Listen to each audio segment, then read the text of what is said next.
আপনার আশেপাশে দেখবেন আর্ট অ্যান্ড ক্রাফট রিলেটেড কাজ করে এরকম কেউ না কেউ অবশ্যই আছে, এবং তাকে আপনারা অবশ্যই জিজ্ঞাসা করে দেখবেন তাকে কেউ না কেউ কোনো ফোন কভার, কোনো খালি জার অথবা কোনো টি শার্ট অথবা কোনো ক্যানভাস কিছু না কিছু দিয়েছে এবং বলেছে আমাকে এটা একটু পেইন্ট করে দাও বা আমাকে এটা একটু ডেকোরেশন করে দাও। এবং ওই আর্টিস্ট যিনি আছেন উনি কিন্তু সেটা করেও দেয়, বাট যিনি জিনিসটা করে নিল উনি কিন্তু আর্টিস্টের প্রতি সেই পরিমাণ কৃতজ্ঞতা বোধ তৈরি করে না বা রাখে না।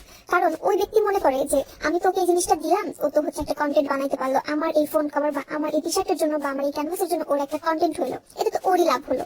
এটা অনেকেরই ধারণা। বাট আমার কথা হলো, একজন আর্টিস্ট যদি 4-5 হাজার টাকা খরচ করে প্রতি মাসে রং তুলি এগুলো কিনতে পারে, তাহলে কেন সেই 10-20 টাকা একটা ফেলে দেওয়া জার বা ফোন কভার বা একটা টি শার্ট এগুলো কিনে তার কন্টেন্ট সে নিজে তৈরি করতে পারবে না? কেন আপনারা একজন আর্টিস্টের প্রতি এই সম্মান বোধটুকু রাখেন না যে সে আপনার কাজটা ভালোবেসে করে দিছে? আমি আমার আশেপাশে এরকম অনেক মানুষ দেখছি যারা কাজ করে নিছে এবং উল্টা আরো বলে গেছে যে না আমার জন্য তাও তুমি একটা ভিডিও বানাইতে পারবা। বাট আমি তাকে কখনোই বলতে পারি না যে ভাই প্রত্যেকটা মাসে আমি যে টাকার ম্যাটেরিয়ালস কিনি সেই টাকার 1000টা ফোন কভার, 1000টা টি শার্ট, 1000টা ক্যানভাস কেনা যাবে।